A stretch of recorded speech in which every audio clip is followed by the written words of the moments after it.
Presiden Perancis mengulangi komitmennya untuk menamatkan ekspor senjata yang digunakan Israel dalam pembunuhan beramai-ramai di semenanjung Gaza dan Lubnan.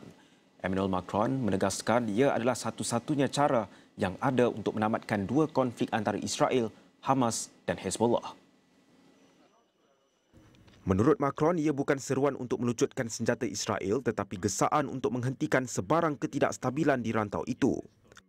Le fait que nous avons réitéré la nécessité d'un cessez-le-feu, et ce cessez-le-feu est indispensable tout à la fois à Gaza et au Liban. Il le faut maintenant à la fois pour nos otages, pour les populations civiles victimes de la violence et pour éviter une contamination régionale qui est à l'œuvre et qui menace la stabilité de toute la région et au-delà.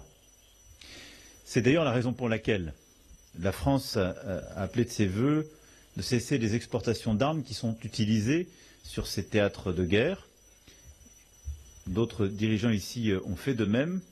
Et nous le savons tous, c'est l'unique levier qui pourra aujourd'hui y mettre un terme. Encore une fois, soyons là aussi explicites, ce n'est en aucun cas un appel à désarmer Israël contre les menaces qui s'exercent contre ce pays et ce peuple ami, mais un appel à stopper toute déstabilisation supplémentaire en cette partie du monde. La stabilité, la paix ne viendront que par les solutions diplomatiques.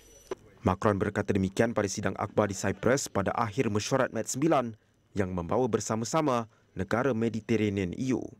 Sabtu lalu, Presiden Perancis itu berkata penghantaran senjata yang digunakan dalam konflik di Gaza harus dihentikan sebagai sebahagian daripada usaha yang lebih luas untuk mencari penyelesaian politik. Ia mendorong Perdana Menteri Israel Benjamin Netanyahu untuk mengatakan pada hari berikutnya bahawa meletakkan sekatan ke atas Israel hanya bererti memihak kepada Iran dan proksinya. Perancis bukanlah penyedia senjata utama untuk Israel, namun negara itu menghantar peralatan ketenteraan bernilai 30 juta euro tahun lalu menurut laporan ekspor senjata tahunan Kementerian Pertahanan.